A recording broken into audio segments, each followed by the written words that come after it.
आज के इस खास विश्लेषण में हम एक ऐसी कंपनी के बारे में बात करने वाले हैं जिसने पिछले 8 दशकों में अपना पूरा रूप ही बदल दिया है। मतलब लिटरली एक हैरान अंगेज ट्रांसफॉर्मेशन। हम बात कर रहे हैं ईचर मोटर्स की। सोचिए, एक ऐसी कंपनी जो शुरुआत में सिर्फ ट्रैक्टर्स इंपोर्ट करती थी, वो आज दुनिया की सबसे बड़ी कमर्शियल व्हीकल्स और मोटरसाइकिल निर्माताओं में से एक बन चुकी है। तो चलिए इस कमाल के सफर को शुरू करते हैं।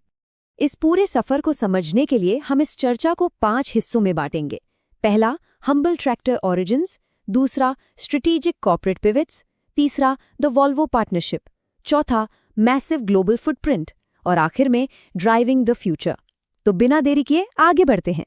शुरुआत करते हैं हमारे पहले हिस्से से, जो है हम्बल ट्रैक्टर ओरिजिन्स।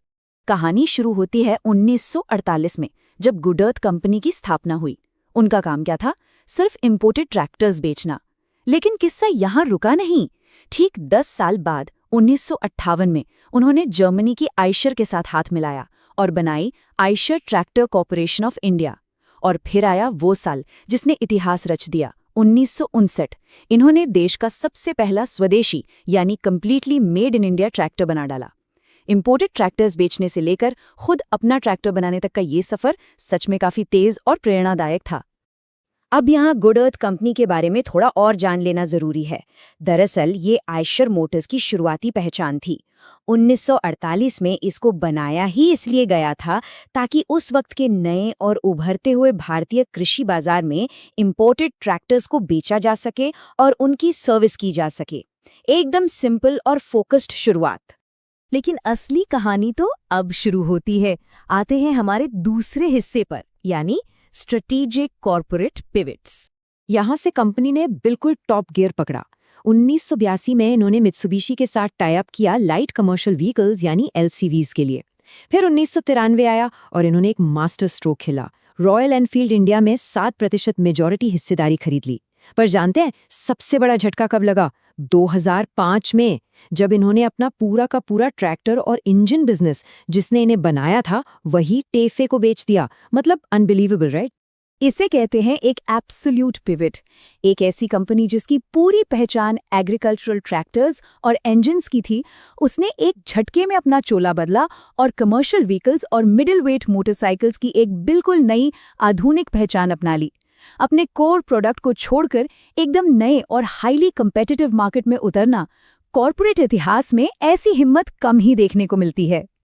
और इस नई पहचान को नए आयाम मिले हमारे तीसरे पड़ाव पर, द वॉल्वो पार्टनरशिप।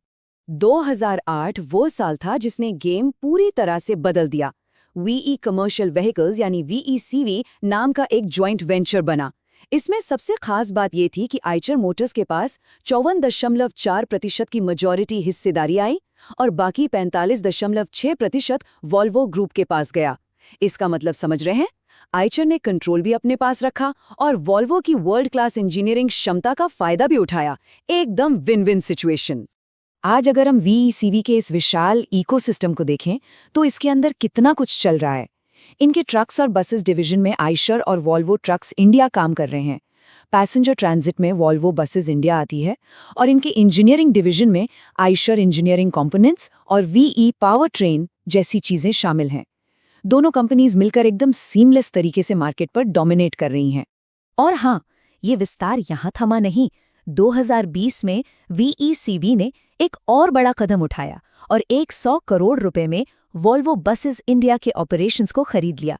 ये इस बात का सबूत था कि वॉल्वो के साथ इनकी पार्टनरशिप वक्त के साथ और भी गहरी और मजबूत होती जा रही है। अब बढ़ते हैं आगे और देखते हैं इनका मैसिव ग्लोबल फुटप्रिंट हमारे चौथे हिस्से में। आज ईचर किस लेवल पर ऑपरेट कर रहा है, जरा इस नंबर पर गौर कीजिए। 2025 के लिए इनका प्रोजेक्टेड राजस्व यानी रेवेन्यू 20,175 करोड़ रुपए है।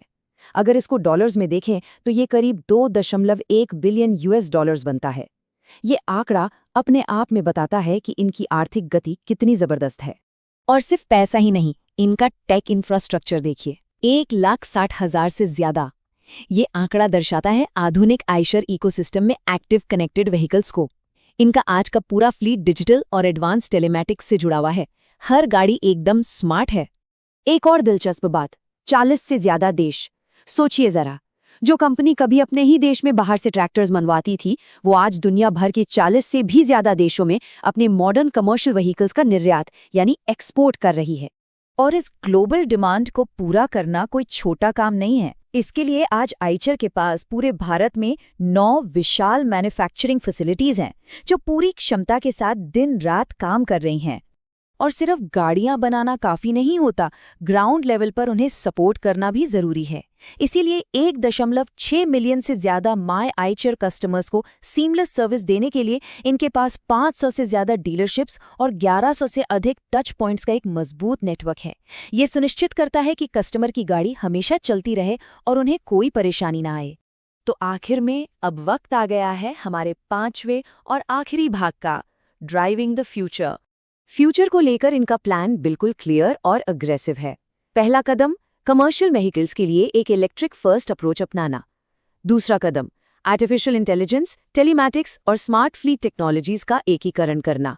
और तीसरा कदम, प्रोडक्शन बढ़ाना, जैसे भोपाल में एक नया स्मॉल कमर्शियल व्हीकल फैसिलिटी और उज्जैन के पास नया प्लांट लगाना।